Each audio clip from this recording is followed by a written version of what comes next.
क्या आपने कभी आधी रात के सन्नाटे में ऐसा महसूस किया है कि कमरा बिल्कुल खाली होते हुए भी कोई अदृश्य उपस्थिति आपकी सांसों की लय सुन रही है? जैसे कोई पारदर्शी दृष्टि आपको देख रही हो, न आलोचना के लिए न करुणा के लिए, बस एक मौन सा आग्रह लिए। वेदों पुराणों से लेकर आधुनिक पैरानॉर्मल शोध तक हर युग ने माना है कि हमारे चारों ओर एक सूक्ष्म आबादी रहती है, प्रेत आत्माएं, जिनकी इच्छाएं अभी भी इस भौतिक जगत से जुड़ी रहती हैं। लेकिन वे हमसे चाहती क्या हैं? केवल भय पैदा करना या कोई अनकहा संदेश पहुंचाना? यह प्रश्न उतना ही पुराना है जितना मनुष्य का स्वयं का अस्तित्व। गुरु गोरखनाथ की सिद्ध परंपरा कहती है कि जिसे तुम प्रेत समझते हो वह बस अधूरी ऊर्जा है, अपनी पूर्णता की तलाश में भटकती। वहीं गरुड़ पुराण के प्रेत कल्प में आत्माएं देह त्याग के बाद तक बांधने वाले 3 बंध, अर्चना, इच्छा, वासना, आसक्ति और तृष्णा, अपूर्ण कामना का उल्लेख किया गया है।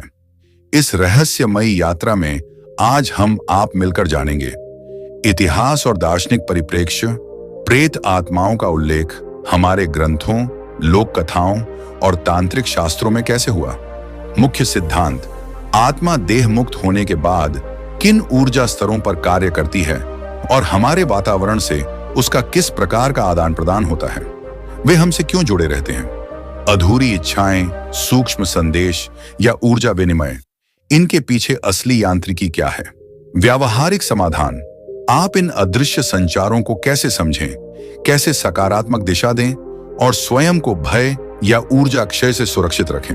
हर अनुभाग में हम आपको केवल सिद्धांत नहीं देंगे, बल्कि जीवंत उदाहरण, प्रतीकात्मक कथाएं और सरल अभ्यास भी साझा करेंगे, ताकि यह ज्ञान सिर्फ मनोरंजक ही नहीं, आपकी आध्यात्मिक यात्रा का उपकरण भी बने। तो दीप शिखा मंद कीजिए, अपने अंतर्मन की खिड़कियां खोलिए और चलिए उस सीमा रेखा पर जहां भौतिक और सूक्ष्म संसार एक दूसरे से हाथ मिलाते हैं। क्योंकि हो सकता है कि अभी अभी किसी प्रेत ने भी आपका ध्यान खींचा हो। प्रेत कौन है? उपनिषद, पुराण और तंत्र के अनुसार प्रेत शब्द संस्कृत में प्रीतिहीन, अर्थात जिस आत्मा में शांति नहीं है, ऐसा भाव दर्शाता है। वेदों में आत्मा को अमृतस्य पुत्रः कहा गया है, पर जब यह अमृतत्व की ओर अग्रसर होने से पहले किसी इच्छा, क्रोध, वासना या बदले की भावना से बंधी रह जाती है, तब वह प्रेत रूप लेती है। गरुड़ पुराण के अनुसार जब आत्मा देह छोड़ती है तो वह 3 अवस्थाओं से गुजरती है।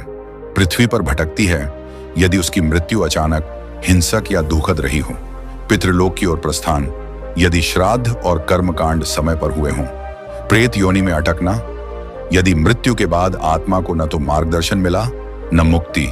बृहदारण्यक उपनिषद में कहा गया है, यथा कर्म यथा श्रुतम तद्भवति, जैसा कर्म और ज्ञान वैसा ही अगला अनुभव। क्यों बनती हैं आत्माएं प्रेत?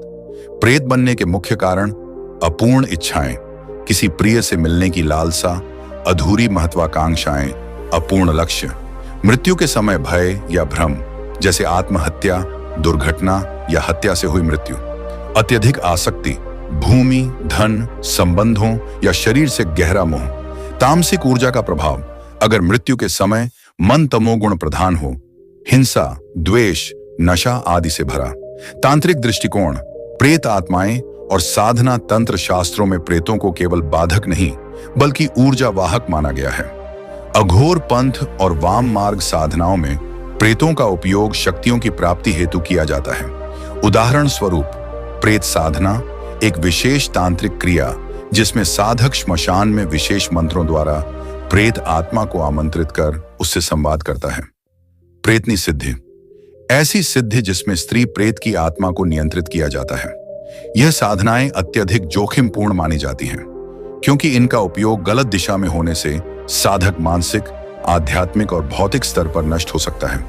लोक कथाएं और क्षेत्रीय मान्यताएं, भारत के लगभग हर प्रांत में प्रेतों की कहानियां पीढ़ियों से चलती आ रही हैं। बंगाल में पिशाचिनी और शंखचूड़ जैसे आत्माओं का भय, राजस्थान में भूतिया हवेलियां और गांव के चुड़ैल वृक्ष, उत्तराखंड में पहाड़ों में प्रेत आत्माओं को न्योली या नंदा देवी की छाया माना जाता है। तमिलनाडु और केरल में भूतों को पवित्र स्थानों में भी वास करते हुए मानते हैं और विशेष पूजा से उन्हें प्रसन्न किया जाता है। ये सभी कथाएं संकेत करती हैं कि इन आत्माओं की उपस्थिति कोई कपोल कल्पना नहीं, बल्कि एक ऊर्जा सत्य है जो किसी नियम के तहत इस धरती से जुड़ी हुई है। बहुत लोग सोचते हैं कि प्रेत आत्माएं केवल डराने या डर फैलाने आती हैं, लेकिन यह अधूरी सच्चाई है। दरअसल अधिकतर आत्माएं जिनकी मृत्यु अचानक, हिंसात्मक या दुखद होती है, वे देह छोड़ने के बाद भी इस भौतिक जगत से बंधी रह जाती हैं। वे हमसे कुछ चाहती हैं, कभी कोई अधूरी इच्छा पूरी करवाना, किसी प्रियजन तक कोई संदेश पहुंचाना, या कभी केवल अपनी उपस्थिति को महसूस कराना। आत्माएं अक्सर हमारी ऊर्जा का उपयोग करती हैं, विशेषकर जब हम मानसिक रूप से कमजोर, भयभीत या उदास होते हैं। कुछ आत्माएं प्रार्थना, ध्यान या श्राद्ध के जरिए शांति चाहती हैं ताकि वे आगे की यात्रा कर सकें। लेकिन यदि उनकी उपेक्षा की जाए या उन्हें अपमानित किया जाए तो वे हमारे जीवन में मानसिक, भावनात्मक या भौतिक समस्याएं उत्पन्न कर सकती हैं, जैसे बीमारियां, व्यापार में हानि या परिवार में अशांति। इनके संकेत भी स्पष्ट होते हैं। बिना कारण घबराहट, सपनों में किसी आत्मा का आना, जानवरों का असामान्य व्यवहार, कमरे का तापमान अचानक गिरना या पूजा के समय दीपक का टिमटिमाना।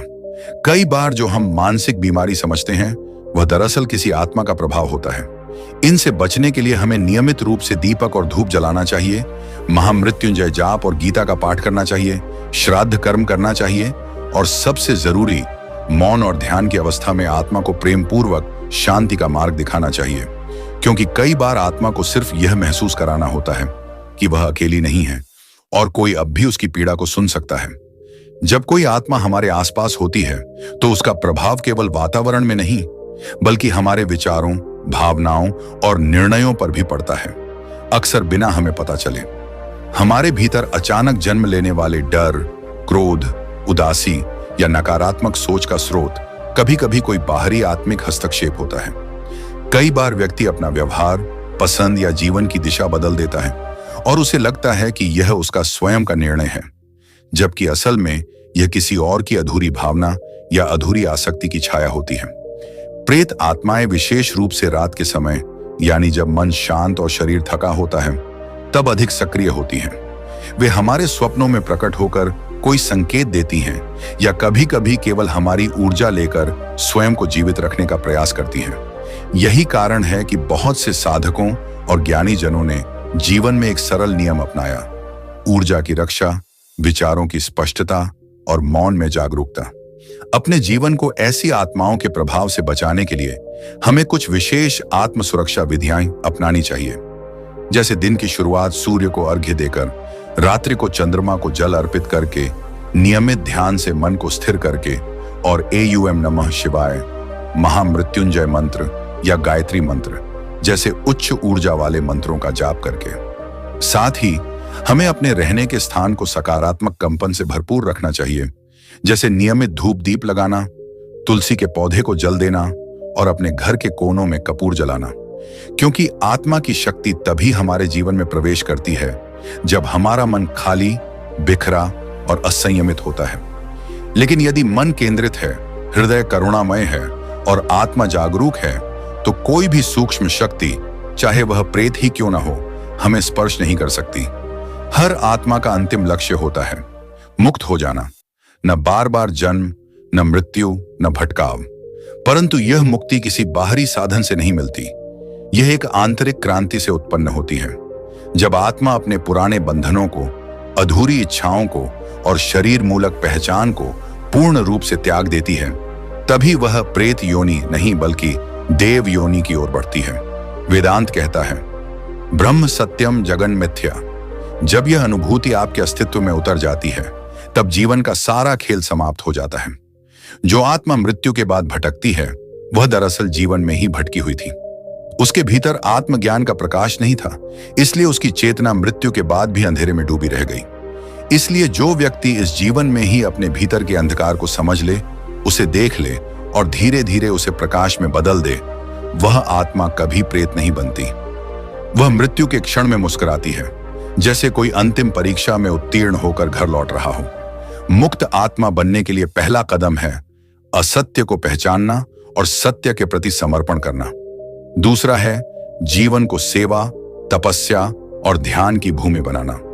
तीसरा और सबसे महत्वपूर्ण, अपनी चेतना को इतना पारदर्शी बनाना कि मृत्यु के क्षण में उसमें कोई छाया न रहे, कोई पछतावा न हो, कोई वासना न बची हो। तब आत्मा बिना रुके ब्रह्मांडीय प्रकाश की ओर उड़ जाती है और वापस लौटकर जन्म लेने की कोई आवश्यकता नहीं रह जाती। वह मुक्त होती है और यही असली मुक्ति है, न केवल प्रेतत्व से बल्कि पूरे भ्रमित चक्र से जिसे हम जीवन समझ बैठे हैं। तो अब जब हम प्रेत आत्माओं की यात्रा, उनके कारण, उनके प्रभाव और मुक्ति के रहस्य को समझ चुके हैं, तो एक मौन प्रश्न हमारे भीतर गूंजता है, क्या मैं भी मरने के बाद भटकूंगा? क्या मेरी आत्मा भी कहीं अधूरी छोड़ दी जाएगी? और इसका उत्तर सीधा और स्पष्ट है। यह इस बात पर निर्भर करता है कि तुम जीवन कैसे जीते हो। यदि तुम्हारा जीवन सिर्फ दौड़, इच्छा, मोह और अहंकार से भरा हुआ है, तो मृत्यु के बाद भी वही तुम्हारा पथ तय करेगा।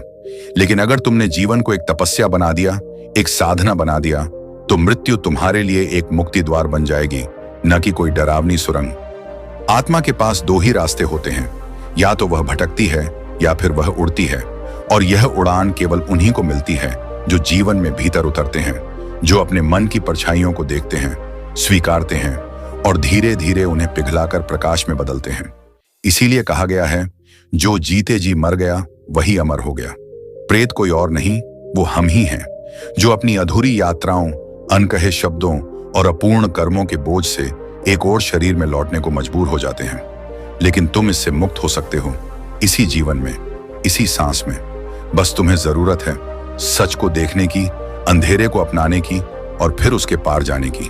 और तब तुम जब इस शरीर को त्यागोगे तो कोई डर नहीं होगा, कोई शोक नहीं होगा, कोई बांध नहीं होगा। केवल एक उड़ान होगी उस अनंत की ओर जहां से तुम कभी लौटोगे नहीं।